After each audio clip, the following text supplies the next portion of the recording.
Son dövrlərdə ölkəmizin bir sıra uğurlu işlərlə tarixə öz imzasını atdığı göz qabağındadır. Ölkədə baş tutan tədbirlər, beynəlxalq sahədə atılan addımlar bunu deməyə əsas verir.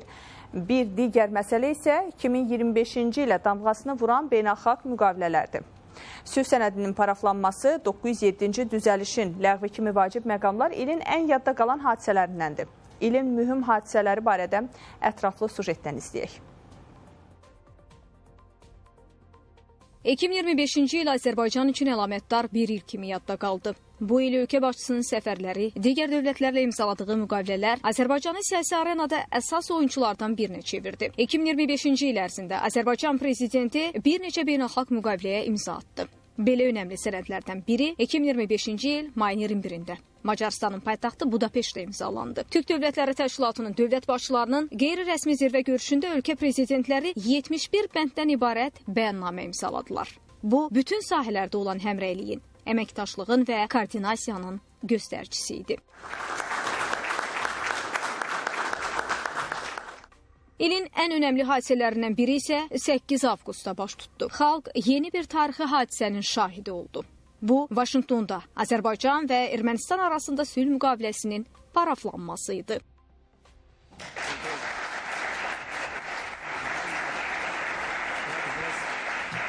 Bu müqavilə iki ölkə arasında sülhü daha da yaxın edən bir mərhələnin başlanğıcı oldu. ATƏT-in Minsk qrupunun ləğv olunması, Zəngəzur dəhlizi layihəsinin həyata keçirilməsi üçün bu sənədin imzalanması böyük əhəmiyyət daşıyırdı. Bundan sonra sülh prosesi istiqamətində praktik addımlar atılmağa başlanıldı. Azərbaycan Ermənistana yük tranziti ilə bağlı bütün məhdudiyyətləri aradan qaldırdı. Qazaxıstan və Rusiya taxılının Azərbaycan üzərindən Ermənistana göndərilməsi.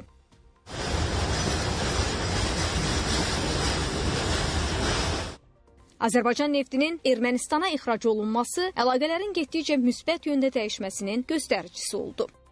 Bu növbəti bir mərhələnin başlanğıcıdır və bizim regionumuz üçün artıq müharibə görmüş, yəni işğal görmüş ölkəmiz üçün və ümumilikdə region üçün çox pozitiv bir dinamikadır.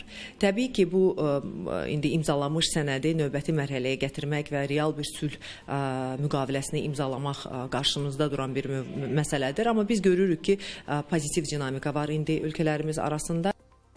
Digər mühüm hadisə də Amerika Birləşmiş Ştatları ilə Azərbaycan arasında anlaşma memorandumunun imzalanması oldu. 8 avqust tarixində baş verən bu görüş Azərbaycan üçün bir dönüş nöqtəsi idi.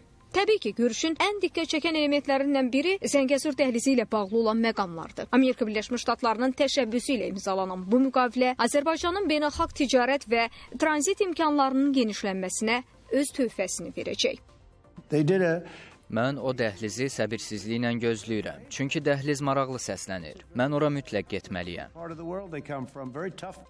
Əlavə olaraq, 907-ci düzəlişin ləğvi də ən diqqət çəkən məqamlardan biri idi. 33 ildən sonra ədalətin bərpası kimi qiymətləndirilən bu razılaşma iki ölkə arasında enerji, nəqliyyat, ticarət, iqtisadi-maliyyə əməkdaşlığını sürətləndirən əsas amillərdən biri sayılır.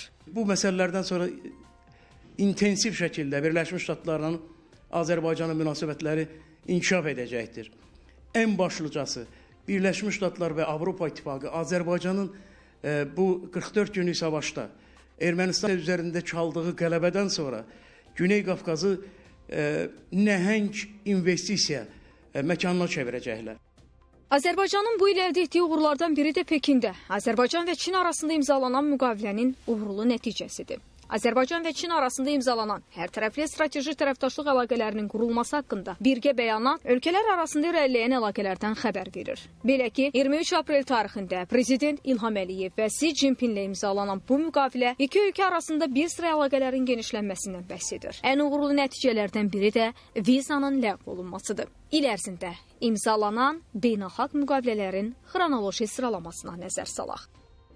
Fevralın 12-sində Azərbaycan və Somaliya arasında, fevralın 24-də Azərbaycan və Pakistan arasında, aprelin 23-də Azərbaycan və Çin arasında, aprelin 28-də Azərbaycan və İran arasında, mayın 7-sində Azərbaycan və Vyetnam arasında, mayın 21-də Türk Dövlətləri Təşkilatının dövlət başçıları arasında, iyulun 2-sində Azərbaycan və Özbəkistan arasında, avqustun 8-də Azərbaycan, Ermənistan və Amerika Birləşmiş Ştatları arasında, avqustun 8-də Azərbaycan və Amerika Birləşmiş Ştatları arasında, avqustun 22-sində Azərbaycan, Türkmənistan və Özbəkistan liderləri arasında, sentyabrın 20-sində Azərbaycanla Ruanda arasında, oktyabrın 21-də Azərbaycan və Qazaxıstan arasında bağlanan bu müqavilələr isə Azərbaycanın geosiyasi arenada uğurlu mövqeyə malik olduğunun göstəricisidir.